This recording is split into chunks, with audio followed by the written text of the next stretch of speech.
focus center. So here we is with all the patch.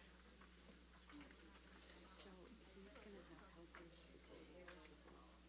This is just,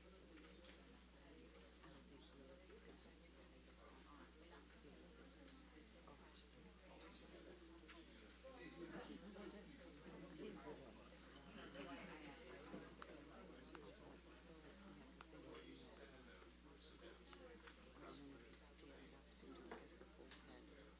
I'm not making a planogram. Oh my gosh, this thing is so It's sensitive. it's so sensitive, it just keeps changing on me.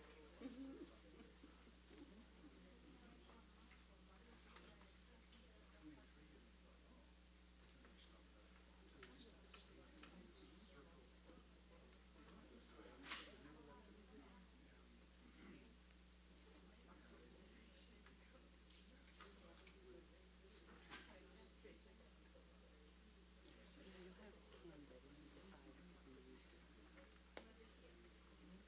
This came through. So we have I have a handout. And we have a program. Did you see the programs? That's what I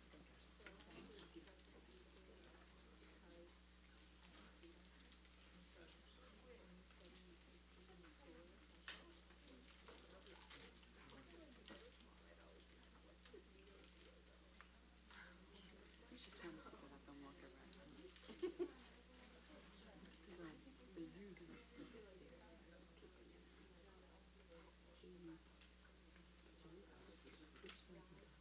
this right now. Just to send it, to be honest. It's not, I'm only missing it. Yeah, not much different other than it actually has a younger version. Yeah, hey, that's he gave him an hour. He doesn't have it's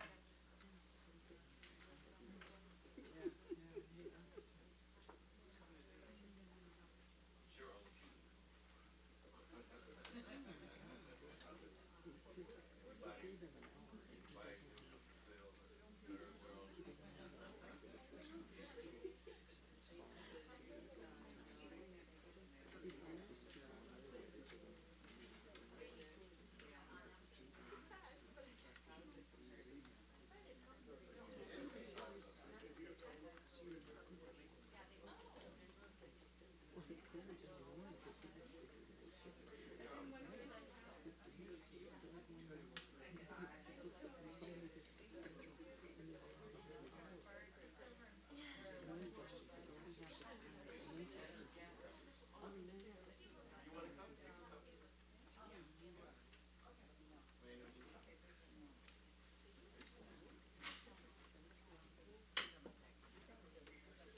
This is what I like here on the East Coast. On the East Coast, that we can be here for this. what's nice about this is we don't, there's no one on the West Coast that's gonna come.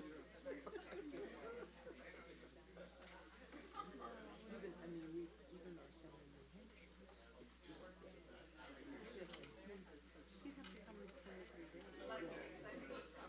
yeah, at least to come to one. With either one that's, yes, he's out there. He's about to lose his grant. I'm sorry. Yeah, okay.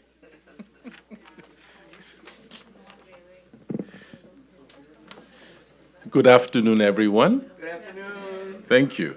My name is Emmanuel Echampon. I am the Faculty Director of the Center for African Studies.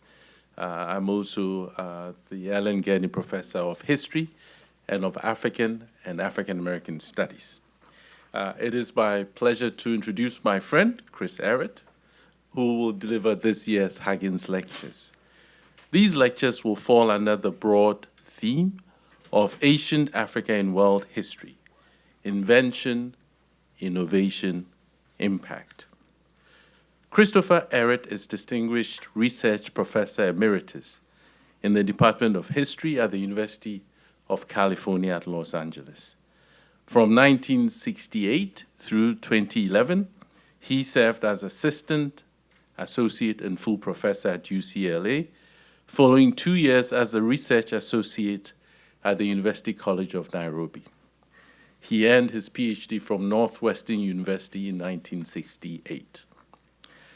Ehret's research and teaching interests focus on African history and African historical linguistics, focusing on linguistic taxonomy and reconstruction with archaeological records. An esteemed historian, he's a prolific author and has produced 8 books and over 70 scholarly articles, as well as contributions to a number of encyclopedias on African topics.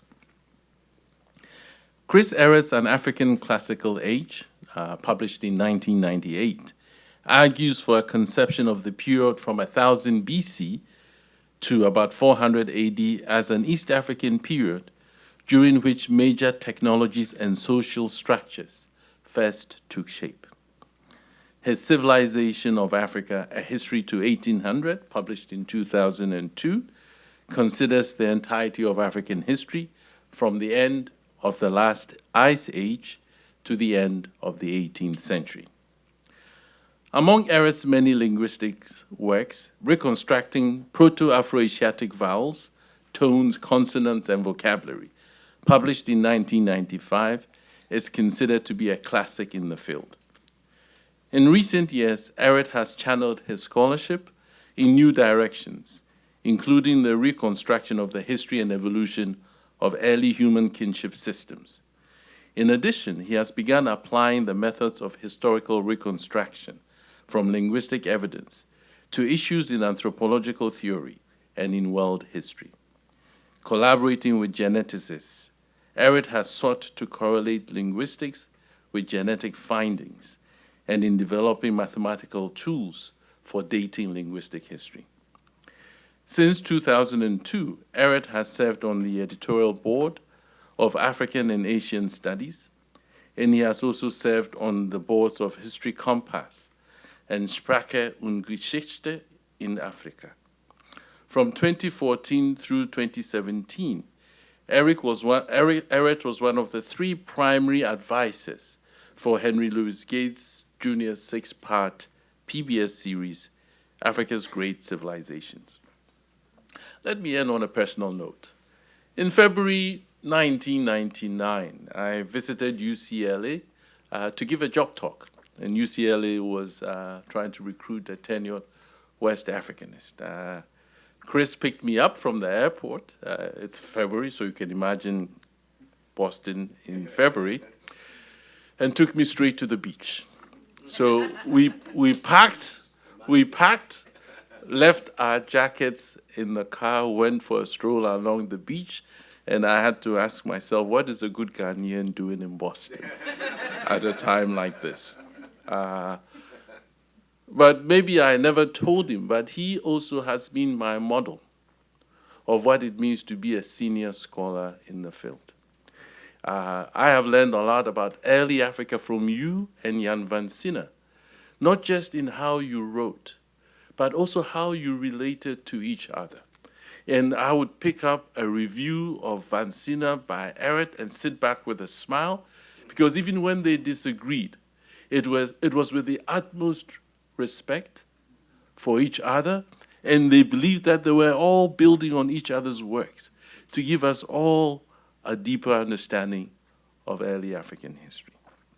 Please join me in welcoming Chris Ehret as he delivers his first lecture on African historical affairs.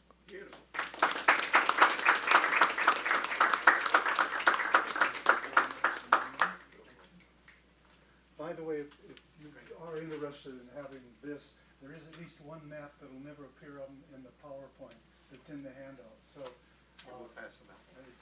it's probably worth having it. And this will be true in the next 2 times. There might be something that's complex, but I'll have something in the handout so you can peruse it more at your leisure, because it'll disappear from the screen up here too soon. So I tried to add to our utility of what we're doing that way. Okay, let's hope all our little devices are working. Well, since already someone else said good afternoon, I'll say that rather than good evening. It is an honor to be here with you today. And I thank you for coming in such fun weather. Of course, it's not snow flurries yet either, so, but thank you for being here. And especially I need to express my deep thanks to all those who made this visit possible. The Hutchins Center for African and African American Research, the Center for African Studies, to the events coordinator, Matt Weinberg, who's been my liaison and my guide as we worked all these things out, and above all to Professor Henry Louis Gates, Jr., and also to Abby Wolf for their oversight and leadership in making this whole kind of thing operate and be here for us. So thank you all. Well, it says here that I have my topic. Let's go back. I didn't mean to take us off too soon.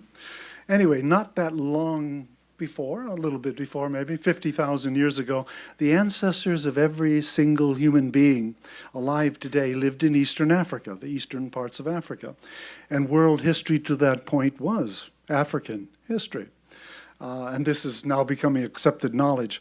But what seems generally continue to be less understood is that just because a few Africans left the continent and began to expand across the rest of the globe, history did not come to an end in Africa. Our ancestors who stayed in our ancestral continent didn't fall out of time into some kind of ahistorical stasis. Now, 400 years have passed now. What a year to be, 2019, since 1619. But the horrific rationalizations of slavers, slave owners, all the others who benefited from slavery, those self-justifying myths, I'm afraid, are still too much alive today, unexamined in the minds of far too many people, not just here, but around the world. Myths of Africa as a continent off the edge of world history, as a continent with its peoples living backward lives of little change. Sorry there. And it's more, and to me, worse than that. These presumptions lead even historians who should know better to portray Africa as a perpetual periphery in the processes of world history, to see the African continent as a perpetually passive receiver of new things. The possibility that flows of innovation might pass the other direction, from Africa to Eurasia, is not, I think, so much rejected as never even brought to mind, because they're approaching it with these presumptions. Whoop, that's where I want to be. So here we go. So these ideas are simply wrong. Africans did not live somewhere off the edge of the human historical world that we all belong to. They participated in and contributed to the developments that brought into being the world we all now live in, the great transitions of world history, the major early technological breakthroughs, the emergence of towns, the shift from foraging to agricultural ways of life. That's really most fundamental to what the world has become. The subsequent emergence of towns and states, and the advent eventually of commerce and commercial exchange over distance. All these developments unfolded in Africa during the same broad periods as elsewhere in the world. And I do mean deep down in Africa, not just in some peripheral edges of the continent. And maybe most upshort bringing, for those who have only heard the myth, and unfortunately too many of our fellow citizens have, the myth of African backwardness. Africa in ancient times was a net exporter of innovation. And again, I do not mean the northern periphery of the continent. I mean well south in Africa. With two individual exceptions, not until about the 3rd millennium BCE did significant influences begin to flow in the countervailing direction from Eurasia to Africa. And that's kind of going to be a topic we'll say quite a bit about more tomorrow. But for today, 3 stories that I want to do, 3 big history stories that I want to introduce. Today's talk, technology and invention in ancient Africa. Tomorrow, crops commerce and the export of innovation. And for the last day, a title to focus our minds in a different fashion, the Africanity of Egypt. When I began my studies of African history, and boy, it's a lot of ages ago now, I had the expectation that we who worked in the field would, because of our contributions, succeed in bringing Africa's past integrally into the curricula of history studies, of the history departments everywhere. Well, there are professors of African history at a great many colleges and universities today, and not just in North America, but in other parts of the world, and there have been for 50 plus years. But even before the middle of the 20th century, well, to jump around centuries here, watch out as a person who's been in ancient times too long. Anyway, even before the mid-20th century, there was a large body of knowledge about the previous centuries of African history, provided one took the trouble to look for it, which I did because I was always way ahead in getting my studies done for final exams and stuff, and I went around looking and I found all these things and thought, why aren't we being taught any of this? Anyway, that's what got me into African history, I think, and if not more than anything else, but it was an important part of it.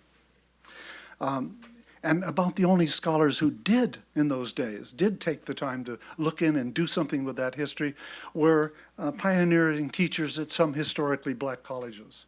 We know of Leo William Hansberry, of course, but he was by no means the only person who was doing that. It was the people in other places that suddenly in the 60s said, "Ooh," and then discovered it. So anyway, but because the growth of the field from the 60s onward, that's added immensely to our already existing body of knowledge. But can we say even yet that African history is being treated as integral to the discipline of history? When African history courses are available at a university, what proportion of undergraduate history majors actually take those courses as they work toward their degrees? In the revitalized field of world history, there used to be one back in the 20s and 30s, so now it's kind of a revitalized field. The developments in Africa, are they integral to the overall story that's told in those classes or in those books? Or are they relegated to the add-ons, which I'm afraid is too often the case? And what I find most distressing is that outdated presumptions about Africa and Africans still often lurk close to the surface in the thinking of scholars who should be much more self-aware, who should know better. If archaeologists working, say, in India, discover a site with a particular technology, and I'll bring up iron in this instance because I'm going to have some things to say on that topic, and their dates show it to be several hundred years earlier than previously thought. Well, scholarly response is likely to be, oh, this is an important new discovery, or this find might make us have to rethink our previous views. But what if as an archaeologist, better get back here, what if an archaeologist working in Africa finds a site? Let's again choose ironworking, because again I'm going to talk about that shortly. What if an archaeologist presents evidence for a very early publishes and presents evidence for a very early ironworking site dated by radiocarbon earlier by several centuries than any previous find? Well, sort of in general, if any notable human advance occurs really early, appears to occur really early in Africa, only too commonly there's a certain number of archaeologists in the African field. Their common first response is to express skepticism that things could be that early, or that, well, this is very interesting, but we must withhold judgment until we have more evidence or whatever. So let's begin our topic and start looking at some of those issues. What kinds of firsts and seconds am I referring to? Well, Africans living deep in Africa were direct participants in what I consider to be key technological transitions of ancient world history. They participated separately and independently in those transitions, and they did so during the same broad eras as people in other parts of the globe. In at least 2 instances, Africans appear to have brought notable technological innovations into being, not only just as early, but earlier than peoples living anywhere else in the world. Now, I would see 2 sort of longue durée, if we talk really sort of loosely and widely about this, 2 longue durée lines of technological descent leading from ancient times as people pass knowledge down, leading to the more complex technologies of later ages. One we might characterize as chemical, explain this in a minute or so more, each line of, and the other as mechanical. Now, each line of development began separately in more than one part of the world, among both Africans and peoples of other continents.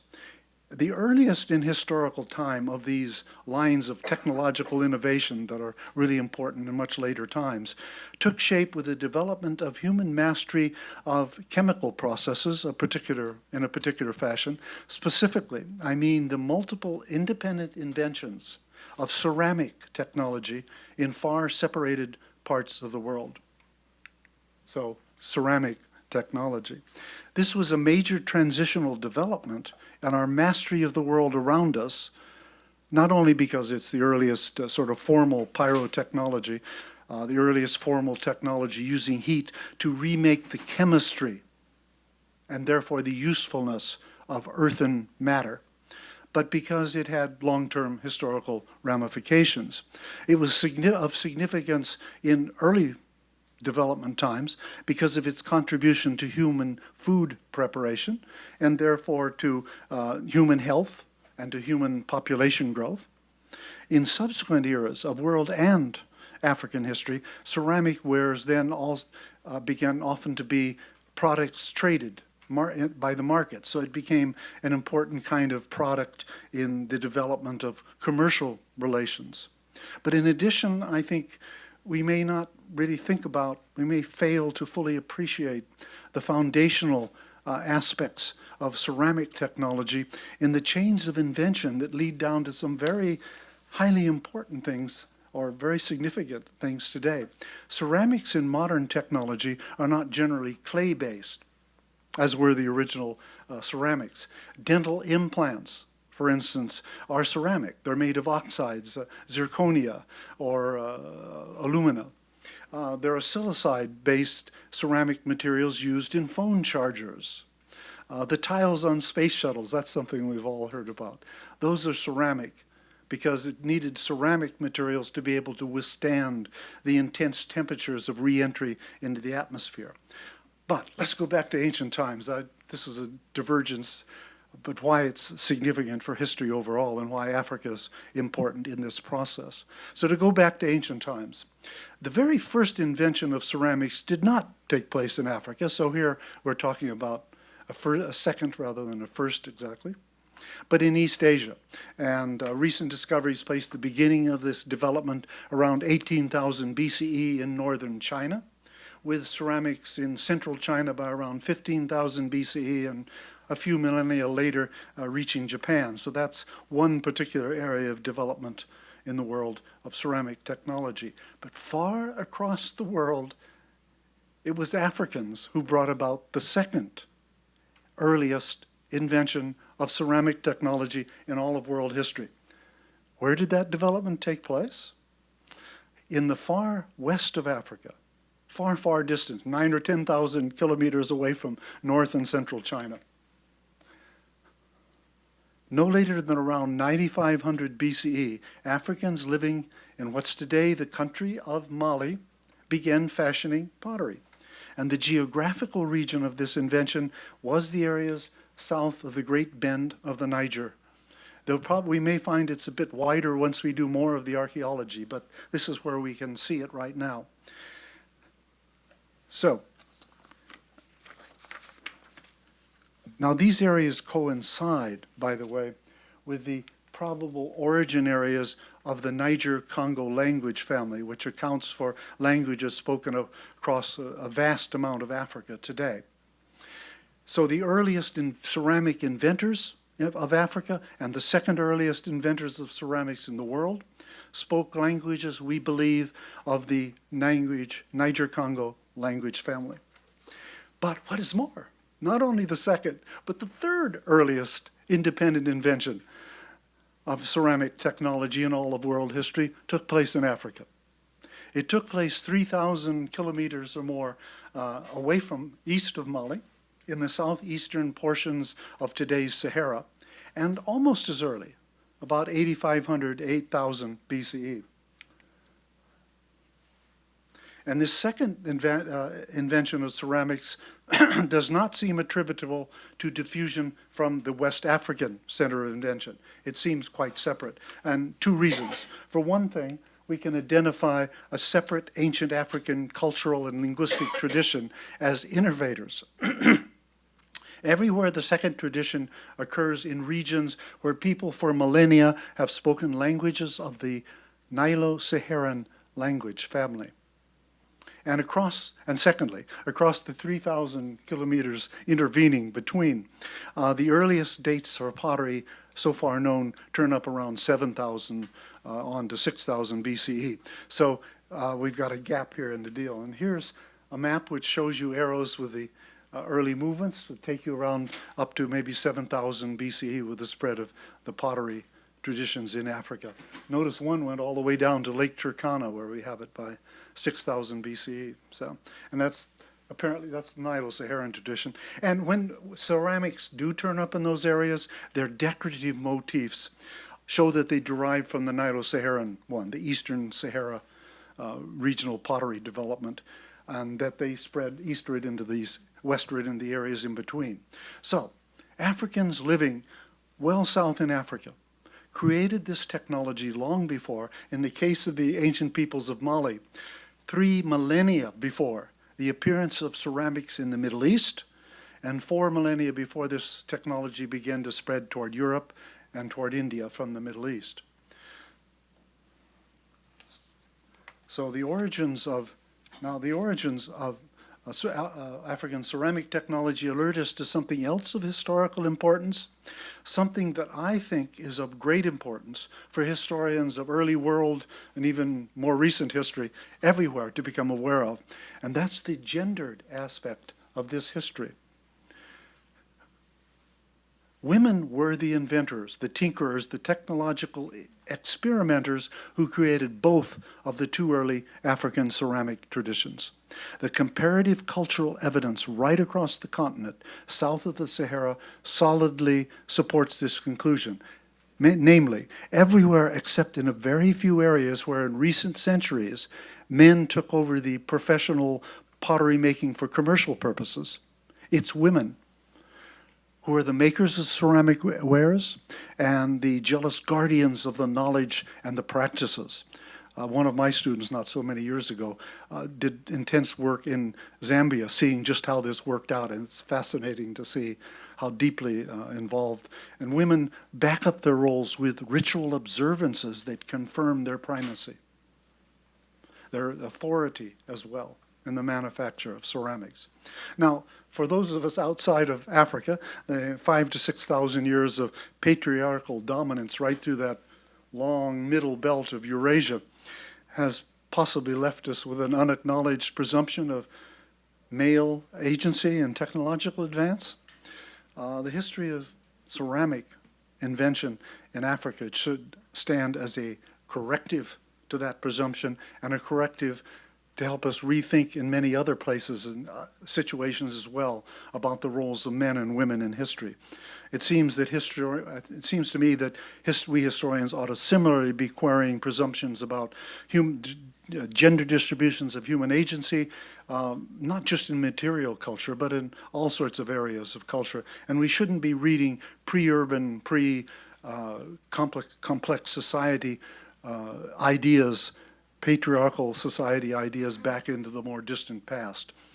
that we've had thousands of years of unequal and authority in societies and cultures that lie in the backgrounds of at least many of us.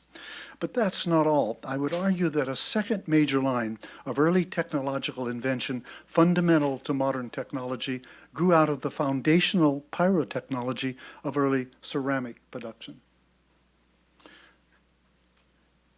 It seems to me entirely not at all accidental that each separate region of the world with early smelting of metals from ores were regions where ceramic technology had already previously been established. People who possessed ceramic technology were well acquainted with the capacities of fire to change chemical compositions of earth and matter.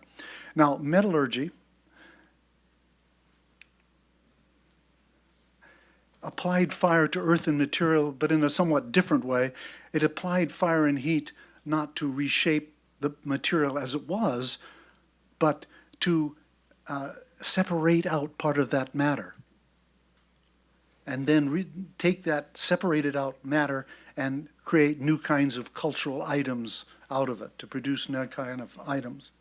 And as with ceramic technology, the development of metallurgical techniques took place separately in multiple parts of the world. This is something I would love to see that we do with the things we teach people, you know, as they grow up in the school system and everything else, the multiplicity of the developments of things that lead to our modern world. But anyway, once again, Africans living deep in Africa separately initiated this kind of advance. Now, widely, copper has tended to be the most important of the early metals. It's because of its malleability in the objects and because its melting temperature, 1,085 degrees centigrade, is right in the range of the early ceramic fires for firing pots. So, you know, you can see reasons why people might have come across this through that kind of operation. Now, Africans in at least 3 different parts of the continent did independently it appears, develop copper metallurgy. We don't have time. That would be a 4th lecture. We could talk about all of these different things. But I will advert, at least tomorrow, to one of those cases, because it stands out as important in some other historical processes that we'll deal with. Now, but what is most arresting about the metallurgical history in Africa is that Africa has a very special place in the history of ironworking worldwide. Now, the usual story, and it used to be taught, and it still seems to be widely still being taught, iron metallurgy had a single beginning in Anatolia, around, Asia Minor, Turkey, around or before the middle 2nd millennium BCE. So there I've tossed some dates up there in southern Anatolia where we have some early sites. Within a few centuries, according to this viewpoint, ironworking technology began to diffuse outward from that region to the rest of the world. According to this usual understanding, iron spread first to the rest of the Levant and to the Middle East between 1300 and 1000 BCE. From there, ironworking spread further east to India, and subsequently, I shouldn't use such big words like that when I'm talking, and a little bit later, also to Europe. So this technology, it was then supposed, passed from South Arabia across the Red Sea to the Ethiopian highlands by or before around the mid-1st millennium BCE. And farther west in North Africa, the Phoenicians introduced iron technology, and this is true, at their settlement at Carthage in the late 9th century BCE. And then ironworking spread, in addition to Meroe by 400, maybe 400, as early as the 5th century BCE. And Meroe did become, in fact, an important iron-producing center in the subsequent centuries. However, the conventional assumption used to be that iron then subsequently spread from these introductions along the northern fringe of Africa, southward to the rest of the continent. But that view fails in striking fashion to account for the history of ironworking farther south. So we go to little bit different title that we've put up here. Why it doesn't work? No, keep pushing the wrong buttons. Oh, okay. Simply stated, ironworking arrived along the northern margins of the continent far too late in time to account for ironworking farther south. Even before the settlement of the Phoenicians at Carthage, ironworking was already established more than 1,500 kilometers farther south. Already by, now we can do it, 800 to 1000 BCE, ironworking sites existed from east to west across 1,500 kilometers of the savannas of Africa. Other sites dating from around 1000 BCE are known in the Lake Chad Basin, and far away to the east in Rwanda. Wonder if my thing is working now. It's not working on this machine. I have a little thing that lights up and does it, but anyway, 900 BCE. Far away to the east in Rwanda, the archaeologist Marie-Claude van Groenderbeek, I love those Flemish names, has excavated smelting furnaces dating to the 10th century BCE, and here is her reconstruction of a 10th century BCE furnace that she and her archaeological team excavated. Now, Sub-Saharan Africans, this dating evidence shows, had to have independently invented ironworking. And the distribution of the early ironworking sites that we've just mapped previously has a further implication, namely that the lands of the Africans who originated ironworking would have lain most probably somewhere in the 1,500 kilometers of savanna that stretch from one end of those arrows to the other end. Well, guess what? In the past 15 years, 2 new archaeological sites of still earlier African ironworking have come to light, and their locations and dates fit right in with these expectations. 2 sites of ironworking, Obui, located in the northeastern parts of the Central African Republic, and Batoro, located just about 100 kilometers away across the border in Cameroon. These can be solidly dated by radiocarbon to the overall period of 2300 to 1800 BCE. And the published reports, I've seen them. These are quality excavations carried out with care and thoroughness. The sites were undisturbed, sealed above and below by well-defined layers. The assemblages of ironworking materials in each site are extensive. At Obui, all the steps of the smelting and forging of iron, all what the archaeologists like to say, call the chaîne opératoire of the ironworking, are represented in the materials of the excavated workshop. Furnace structures, tuyères, which lead from the bellows that drive the oxygen into the furnace, iron bits, slag, and stone anvils for hammering the iron that was produced, along with large quantities of charcoal, because this was a forging site, that allows us to date those sites. Now, those sites of around 4,000 years ago, they represent the earliest known ironworking anywhere in the world, not just in Africa. And they're not just too early in time, they're too far separated by geographical distance to allow for any outside of Africa source. By the way, did you notice up here, I popped another, if we go back one, we now have sites in India that suggest this may also be a separate independent area of development of early ironworking. So I thought we'd let India have its opportunity to be there too. So, just how might Africans have come to discover iron and learn how to extract it? Well, you know the usual story. Metallurgy technology began, as we've already sort of mentioned, with metals of lower melting points than iron.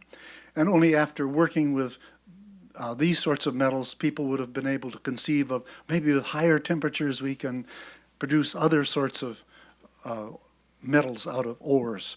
I always thought that was rather implausible way to think of it, because I think people are going to discover something as a byproduct more often, and then they're going to say, wait a minute, how can we use this unexpected byproduct?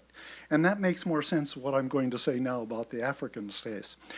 Here's the thing. In large parts of the African continent, and specifically in what appears now to be the earliest ironworking locations in the Central African Republic and Cameroon, but also nearly everywhere south of the Sahara, the knowledge and use of iron precedes the knowledge and use of copper. So having a prior knowledge of copper smelting does not seem to be the explanatory factor. And again, I'm following here the noted archaeologist Merritt Posnancy and a couple of other colleagues who have talked about this idea with me. Again, ceramic technology may be implicated in explaining this history. Now, widely in Africa, pots are fired in pits covered with earth, and often you can develop quite high temperatures in those.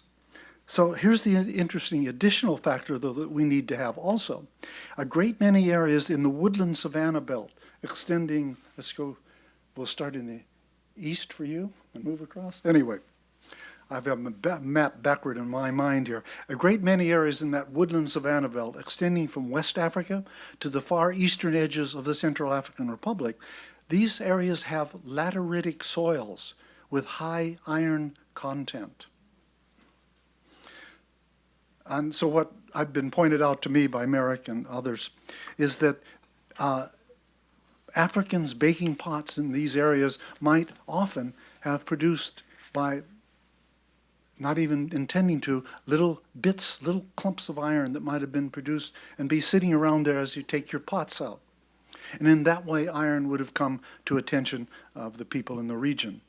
Now, at this point, gender, again, enters our history, and that's one column we could have put. Metalworking, in contrast, does become men's work. Everywhere across Africa, you find that's true. And men have developed the rituals to back up their position and support it. But what's interesting, too, this is thinking of a particular student's work, what she discovered in working with these people was that a number of areas, she found that the African ironworkers had rituals that showed that they recognized women's priority in some sort of way. They reused some women's motifs and put them into a new format to justify their the control of metallurgy. So interesting. We may have more connectedness of people than the way that we need to rethink about how women and men a lot of the world. Now, here's another African technological first. This work of Peter Schmidt that particularly came up with this when he was working in the Eastern African stuff. There is still another first to take note of. Sometime between 500 BCE, African iron smelters in the Great Lakes region of Africa began to build furnaces able to generate sufficiently high temperatures to directly produce steel, carbon steel. It wasn't high content carbon steel as we'd have today, but it was nevertheless steel. And it appears that this capability spread very widely through the continent. And this is no small matter because Europeans didn't develop techniques for single-step smelting, producing iron, until the Bessemer process of the 19th century. Now, the Chinese did have some furnaces hot enough by the 11th century AD, CE. But that's still 1,000 years after some East Africans had developed furnaces capable of producing the steel. Now, we could go on to some other things, but I think we'll move on. But the point is, when you see, like the Portuguese trading along the coast in the 16th, 17th centuries, they'll trade for iron with the high-quality iron of Sierra Leone, take it up the coast to trade for other products within Africa. Because the Africans themselves, well, the Europeans set these lumps of iron that weren't very high quality. Europeans could do steel, but they did it by the forging processes.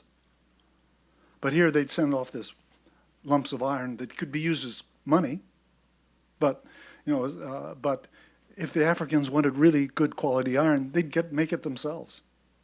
And so for a long time, that was the sort of case.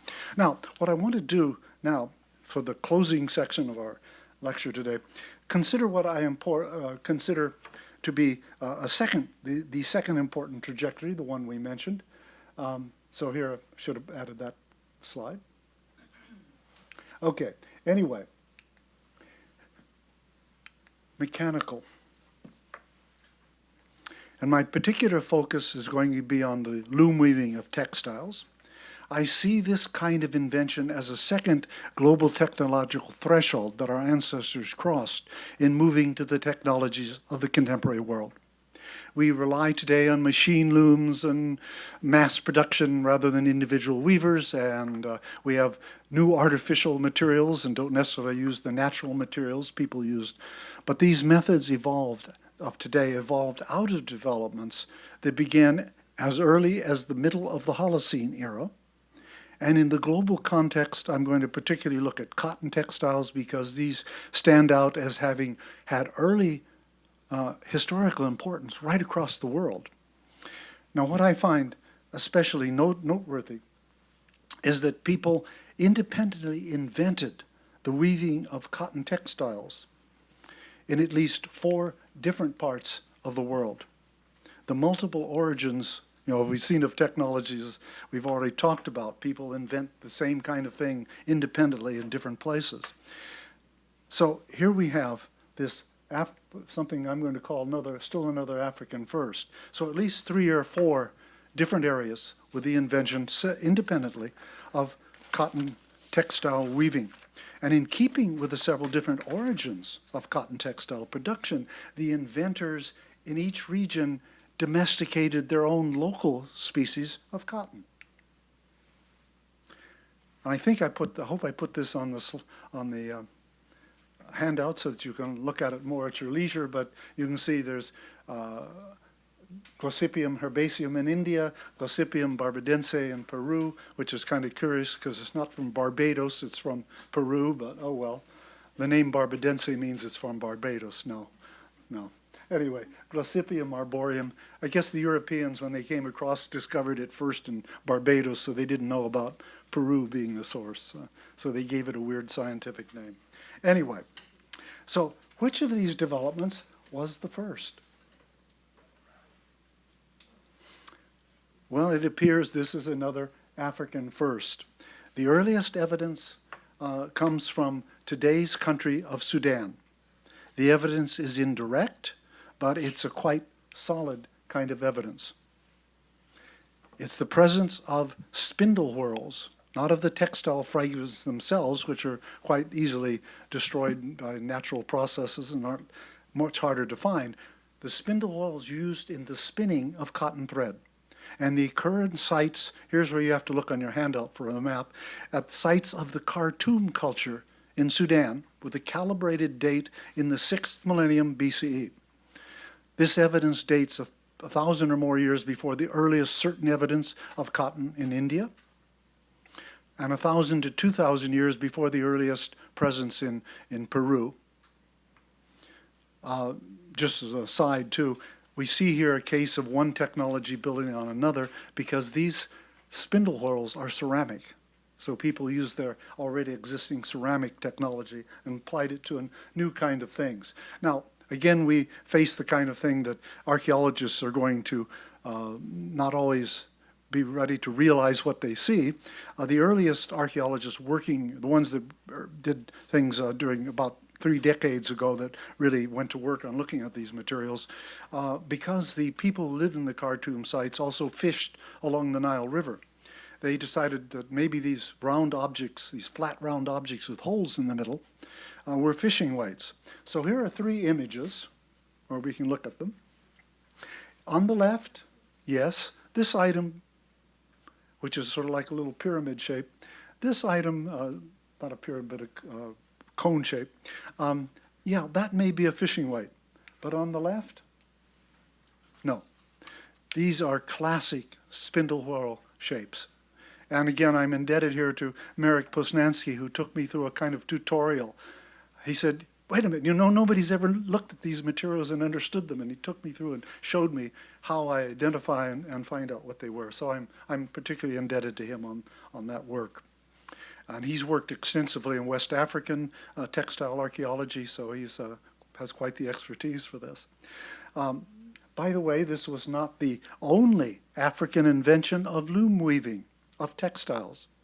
Far away from the Sudan, in the West African rainforests, Africans brought into being a separate invention of the loom weaving of raffia cloth. Now, we can see partly how different the origins are by looking at the loom technology. The typical loom that comes from the ancient African cotton tradition is a narrow loom. And so here's one from West Africa. What the weavers did was create long strips of cloth and sew them together, as probably many of you know. And here, of course, is an example, a famous kind of cloth that takes advantage of that tradition. Now that's the cotton weaving.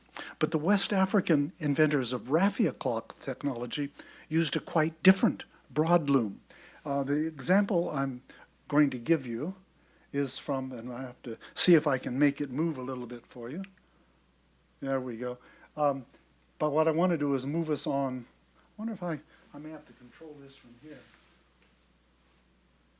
Moving on so you can see. He is just now making the loom. So here you see once you're actually doing the weaving, it is quite a broad loom. What you had there was the person setting up, I always forget which is the warp and which is the woof, but he was setting up one part and now he's doing the other. So anyway, and here you see a particular slide with raffia cloth. The origins of raffia weaving lay most probably in southern Nigeria and southern Cameroon, in those areas. The archaeological evidence, we really need to have people getting into this and looking for this, but the comparative ethnographic and the comparative linguistic lexical evidence require that the origins go back to before 3000 BCE. And we need to have this because Bantu speakers around 3000 BCE then took this technology with them as they began to expand through the equatorial rainforests. So the technology was already well established when they began their expansion southward. And by the last millennium BCE, they had taken this technology as far south as the areas around the mouth of the Congo River. The later Congo Kingdom was an important producer in its interior areas of cotton, of raffia cloth, and also to the farthest western edges of East Africa. So, and here we see raffia cloth. I'm going to bring this one up in particular. For centuries, raffia cloth has been a highly valued item culturally and valued in trade, both in parts of West Africa, but all across Central Africa. And it's an item of social as well as economic importance. And in addition, in some areas, people began to produce standard sizes of raffia cloth to use as currency, as money, and this is one of those standard sizes. Now, here's a little additional topic I'd like to take us to with respect to raffia and cotton. We bring their histories back to a sign of conjunction across each other. The history of raffia cloth weaving has an interesting link up in the past 2,000 years to the wider global spread of cotton textiles and cotton textile weaving. Around 2,000 years ago, a little bit before actually, several Bantu communities apparently took raffia weaving with them into a few a few Eastern African areas where rainfall was sufficient to support the native presence of raffia palms. What about cotton in those areas? Well, in Eastern Africa, cotton textile weaving actually had a non-African origin. It didn't diffuse south from the indigenous African origin area in the Sudan belt, but it spread separately via the Indian Ocean, ultimately from India, and especially gets important, East Africa starting the period 500 to 1000 AD, CE. And what happened then in some parts of Malawi, some parts of Zambia and Zimbabwe and bits of Mozambique, people readapted the old kind of broadlooms originally used for raffia cloth, they readapted it and began to use it for the new textile material that they learned of, cotton. So I bring this story up because it's a reminder of something that we kind of had as an earlier point, but it's a reminder in a different way. Africa was not a continent off to itself, off the edge of world history. Here we see African technological invention of quite ancient origin, with African artisans putting it to a new use. They're the creative people here for weaving cotton textiles as part of their own fruitful encounter with the wider global history, the wider developments around the world.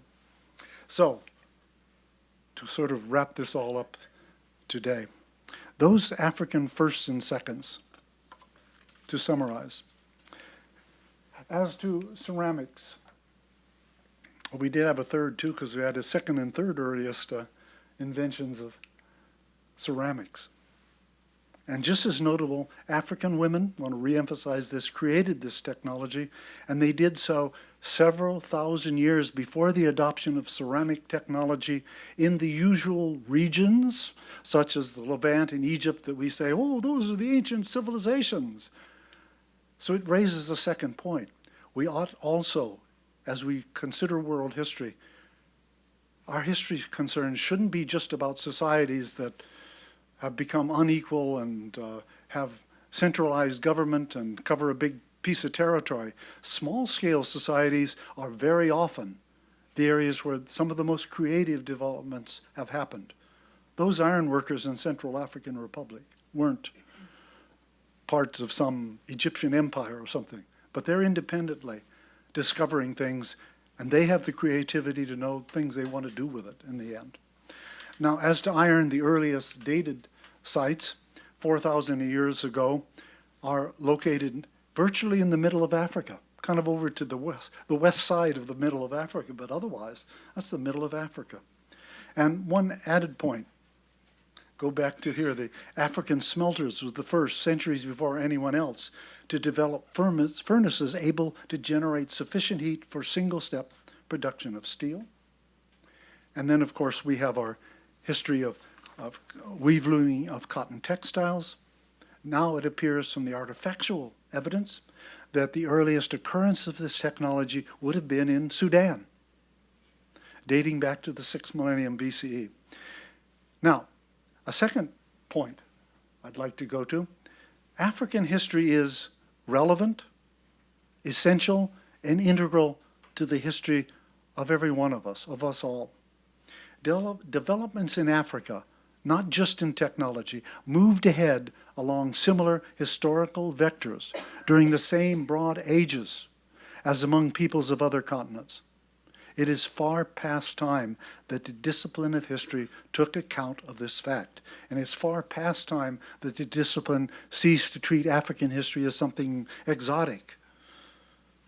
To move past including Africa history in a course catalog so as to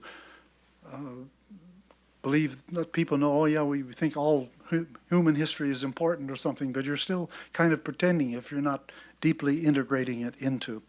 And finally, I think we most strongly need to take this stance in the writing and teaching of world history, teaching world history courses, writing world history books. The integral intertwining of the African past with the overall movements of world history often seems still not recognized, not because the historical sources and the information are not there, but because of the regrettable lack of engagement of too many historians with the full sweep of that body of information. Even people in the African history field, when their own emphasis and interest is the 19th or 20th century, we find they don't really take seriously and make part of their African history concern to really try to understand and gain command of all those earlier history. And I'm afraid also, if we look at historians more generally and around the world, there's still, I think, we neglect Africa because of the persistent presumption, sadly but wrongly, of the lack of salience of Africa to broader human history until the era of the slave trade. We must bring an end to this kind of ignorance. And as I noted, I will have more to say on this point in the next 2 days. Thank you.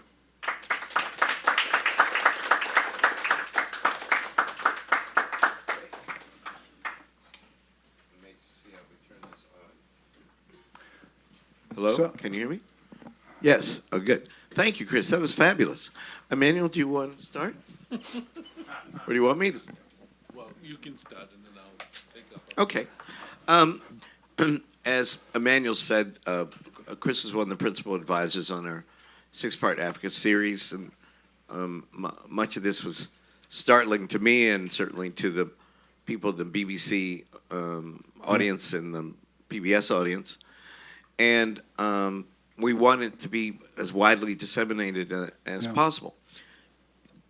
What is the most controversial thing that you've said to us today among archaeologists and historians of, you know, the early human history? What, if you were at, I mean, is this widely accepted among all archaeologists, these conclusions, or not? I know that the answer is no already, but I want you to share it with the audience. Where is the principal pushback and why? Now, which thing, if we think of iron, what we have, other than a South African-raised archaeologist, I think what we're seeing as there is a generational thing. So younger people are saying, wait a minute, this information is there. These are the dates. And someone who's tried very strongly to bring things together and show people that they need to take this seriously is Augustin Hall. So he's produced some very, I also gave little bibliographies in the handout so you could maybe track some of these people. And one of his things says, look, here's this presumption, and what's really going on? And we have this presumption keep creeping back into the way people kind of back off from going where the evidence leads. So the ironworking is one of those kind of places, but I think we weren't going to have an issue in another 10 or 15 years. It'll all be. And besides, well, Central African Republic is too bad because we could use having archaeology there. I think that's crucial in a lot of ways. But anyway, something I'm thinking of doing, I've done, this is maybe off the point, but I did the full language evidence of tools, iron tools, and iron technology, and published an article on this. And when you map it across the Bantu areas, all the southern third of Africa, you can trace the ironworking. And it comes from Central African Republic around from east to west across the rainforest. So I want to do this for Central African Republic someday. Sure. You're preaching to the converted here. So you can relax about that. What was beyond my question, of course, is about power and the dissemination of information, right? I used to think when I was a student, like the students in this room, that when a scholar like you made a discovery, published a scholarly essay, then there's this great big world book of facts. Yeah. It's called the Oxford English Dictionary from my discipline, or Encyclopedia Britannica for a broader audience, or whatever it might be. Now would be the Stanford Encyclopedia of Philosophy, or whatever. And then automatically these facts, ching, would just change. But that's not true. No. Now, one of the great things, the summoning authority that we have is we can invite a great scholar like you. You'll give your lectures before an audience, and then your book will be published by the Harvard University Press, which that is a power move, right?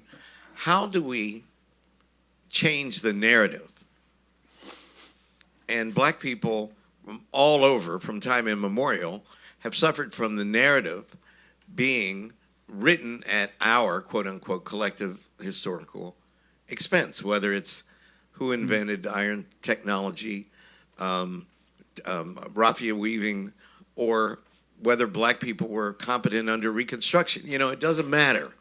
And at the level of the genome, I don't want to get, everybody understands this. So you are a person whose book, is like the Bible for me and for many people, for Emmanuel and for many students of African history. It's a brilliant book. And you end in 1800. How does that message among scholars and the points that you made today, how does that trickle down and become common knowledge so that when a first grader or a second grader or a third grader or a middle school person is taught, like I was, the history of each of these technologies and products, Africa wasn't mentioned.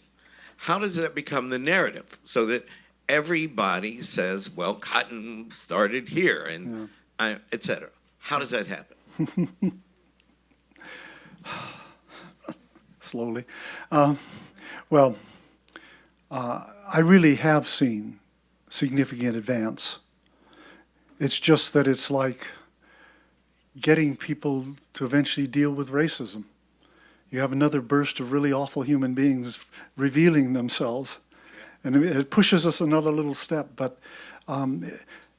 what I did in looking at world history, and I've had all that kind of background too, that I've watched, you look at where Europeans are in the 1500s, or as late as the 18th century, still hang drawing and quartering in England.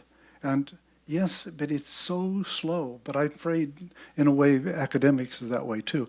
But things can sometimes generationally move. I actually began at Caltech thinking, oh, I should do mathematics or something. But then I realized, really, I cared about people. And I wanted to do that. So, and besides, there were no girls at Caltech those days. Anyway, so we had to go 30 miles away to find dates. Anyway, what we learned even then was about this sort of thing where you had people like Niels Bohr saying, look, here's what happens. We start the quantum theory and look at these people, and it's going to be the next generation on, because these people will still be where they were. And that's even in science, where people are supposed to take the evidence as it comes. So I think we have a much slower process to do that. But one of the things is to get to world historians, because I was thinking of Shadrach Chikure. I was at a meeting in Paris this spring, and he had a very interesting paper. This was on archaeology and African history, and I got into it too. Yeah, but anyway, he said, look at where people put their feet when they look at African history, and they're always standing outside the continent, looking toward it. So Africa is automatically peripheral. And so that got into my thinking of putting the peripheralness in here, and I told him thank you for those ideas at the time. But there is this sort of thing. Yeah, we look at African history, and you start areas you already know better, and then you start marching across the continent, trying to find out more, but you've already put your feet in the wrong place. So if we can get people, and that's something I'd like to emphasize in the way I set up the beginning of this as a published work, let's rethink where we put our feet when we're looking at history. So thank you, Chris, for a really wonderful talk. So I have a question, and it will connect also to Skips. So as someone who was educated in Ghana, West Africa, and then in the US, I've long had a certain ambivalence towards world history or world civilizations, in which often Africa is seen as the beginnings, and then there's a kind of a push-off. Which is what I'm expressing such distress at, yes. Yeah. But it is also driven very much by presentist assumptions, so that even when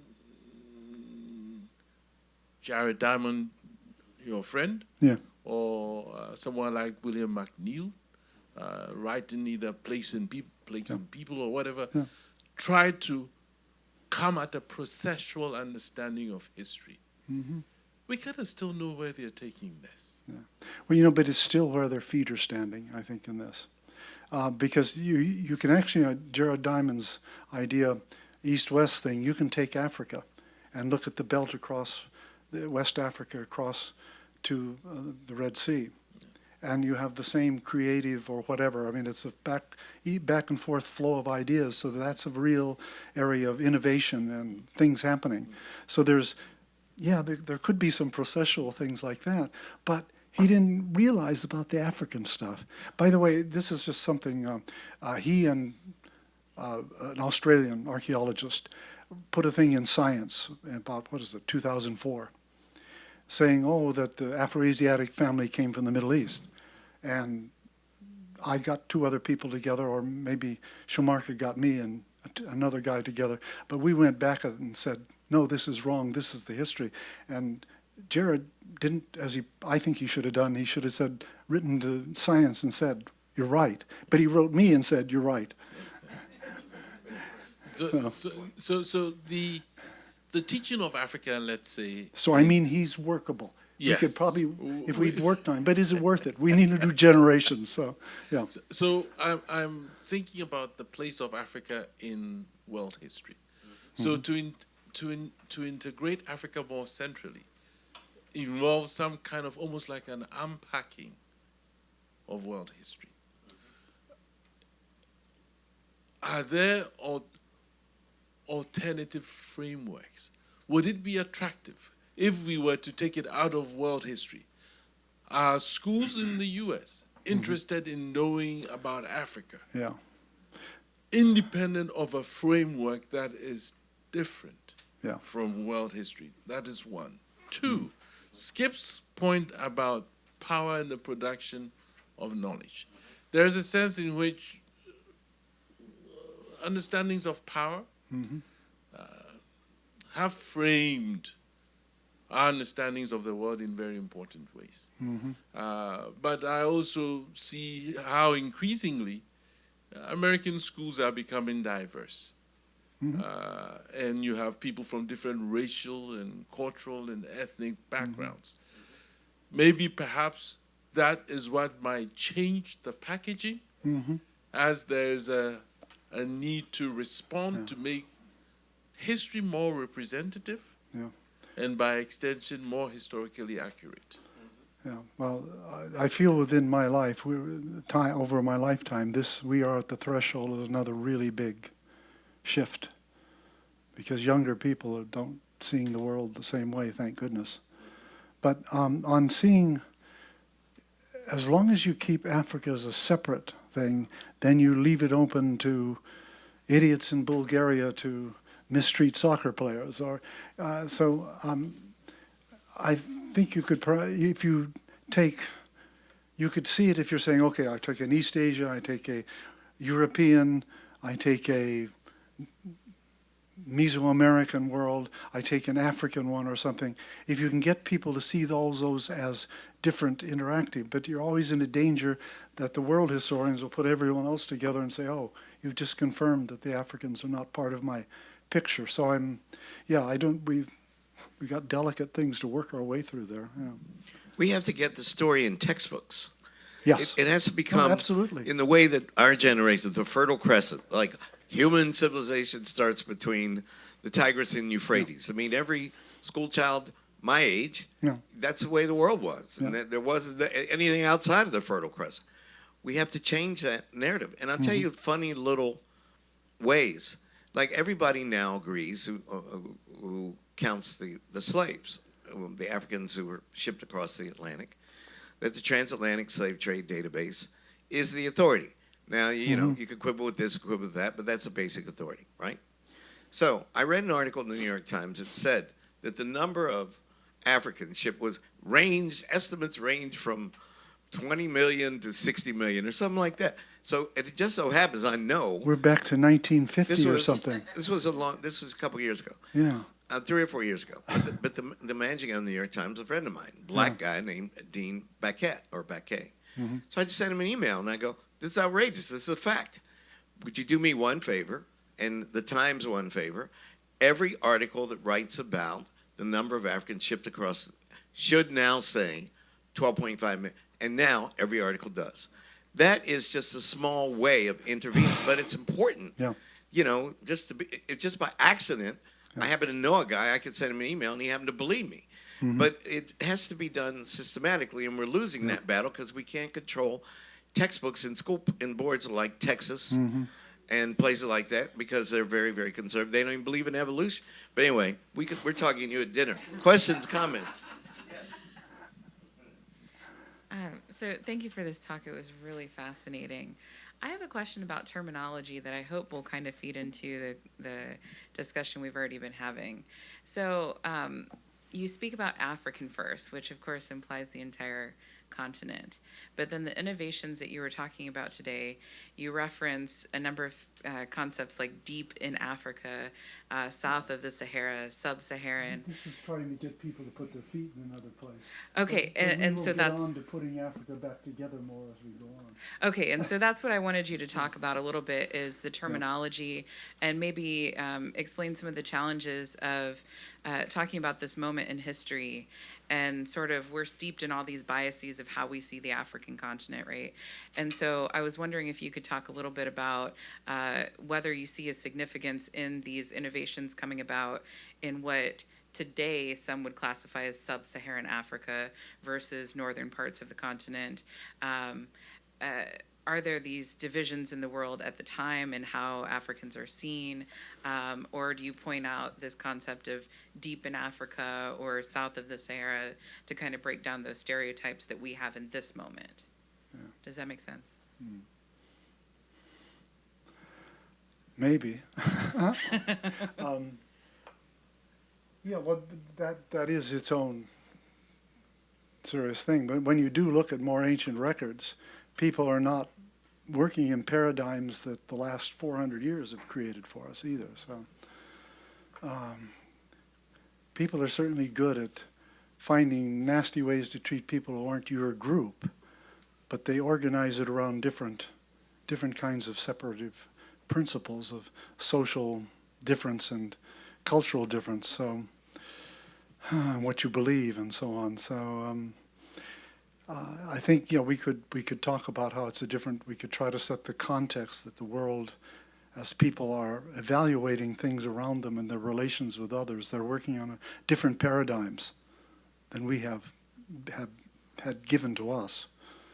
So maybe I don't know if that gets you very much further, but that you'd like to see me get some of that into whatever I was doing with it, yeah, something like that. Well, I hope.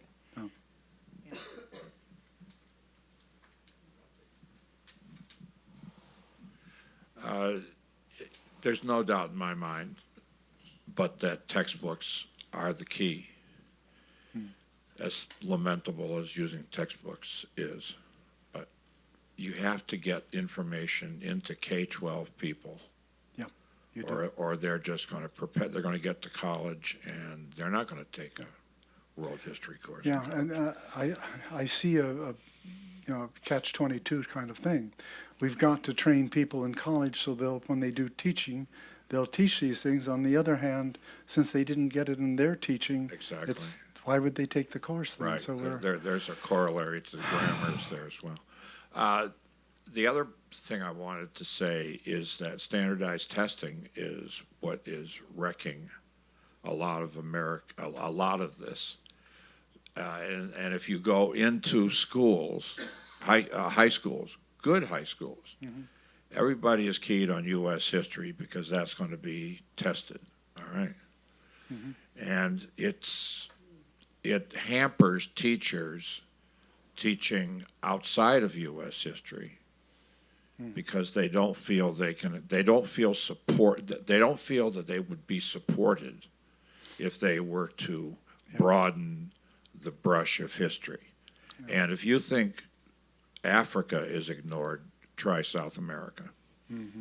In my California schooling, we actually got a whole bunch about South America and then Mexico above all. So we had quite a whole year where we emphasized the continent and a whole year emphasizing Mexico. So it's possible.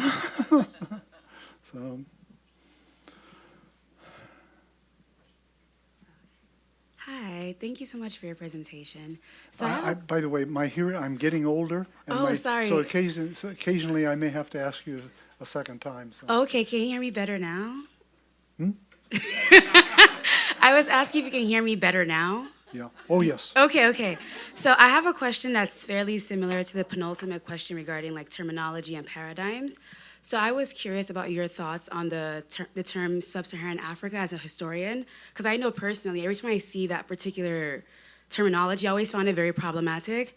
And just the whole lumping of West, East, and Southern Africa within like this whole Sub-Saharan, as though the Sahara Desert is like a legitimate demarcation for the continent, whereas North Africa gets to be its own entity and very often is lumped with the Middle East. And so I'm curious as a historian if there's any legitimate justification for that separation. I'm also asking this question like as a student here, because that's how we're basically taught and trained to think about Sub-Saharan Africa as separate from North Africa to an extent. So what are the actual foundations of that terminology as a historian? That's my question. Well, what I did with my Civilizations of Africa book was to treat the whole continent and keep it all together to the extent. Into the microphone. In the microphone. Chris? Oh, sorry. I'm enjoying myself too much. Okay, so, yeah, thank you. This is what I did in my Civilizations of Africa. I made it an entire tied together. And civilizations is this really, what a word. I mean, it's this value judgment, and it's valuing things for the wrong reason. Autocratic, unequal societies get to be civilizations because they're, sorry. So for civilization, I took the other legitimate would be if everybody used it that way, it would mean a society with towns, which was the original meaning. But we're not going to get it. But there is another meaning like Western civilization or ancient Near Eastern civilization or whatever, meaning a cultural complex of people who have deep shared historical roots. And when you do that with Africa, there are 4.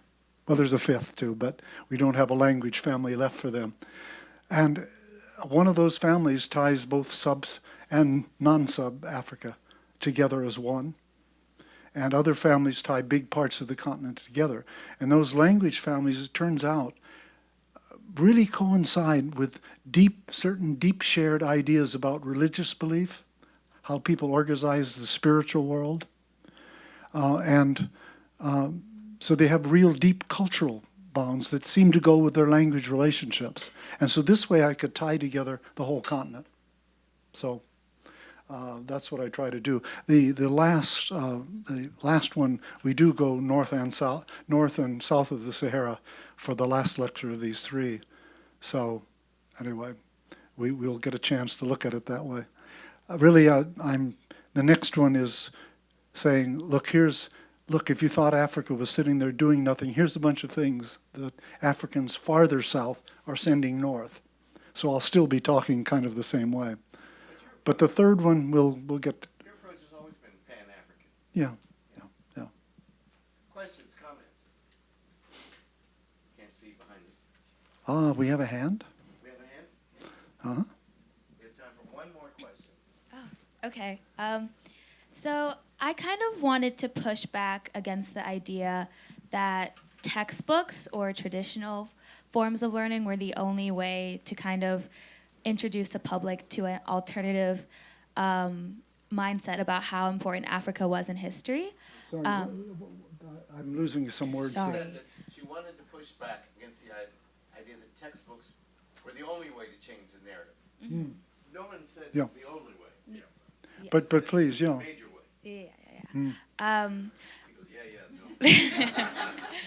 yeah. I'm an undergraduate here at the college, so I've recently gone through kind of the American education system, and I think my teachers have had kind of like the good sense to introduce different forms of learning and different perspectives, and a lot of what they used were like YouTube videos or I don't know if you're familiar with like Khan Academy, even like Professor Gates, we could watch like documentaries that he's done. So I was just wanting to like get your take on kind of alternative streams of education that could help change the narrative. Yeah. Well, I think we have a nice tool now, too, that we can use because of your putting that together. But I had really lovely experiences with, we get a sort of extended seminar sort of thing, but undergraduates, because we could go off and say, okay, you're each going to go into different things and look at the materials. whether it's visual or it's written, and be able to bring back and share, and then we bounce off each other. And it was really good. I'm thinking of one particular course too, late in my career, but it was really felt so good because putting that together that way, they came away, they were all really into Africa, but they were also, they could see the implications from what somebody else's, what it meant for their paper. So yeah, it worked very nicely doing that. It's hard to do when I got stuck with a class of 100 people, but upper division, fortunately, we could do smaller. So I like what you're saying very much.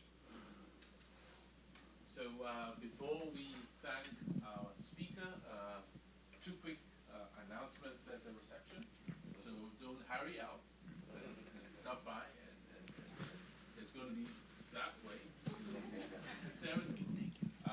And then second, I understand there's a wonderful exhibition on Nubia in the Museum of Fine Arts, and so I wanted to mention that. Please join me in thanking Chris Ehret. We're looking forward to the next 2 installments. Thank you. Thank you very much. Great job. Let's have food and drink. So the food is to Food the and right. drink. Where's the palm line?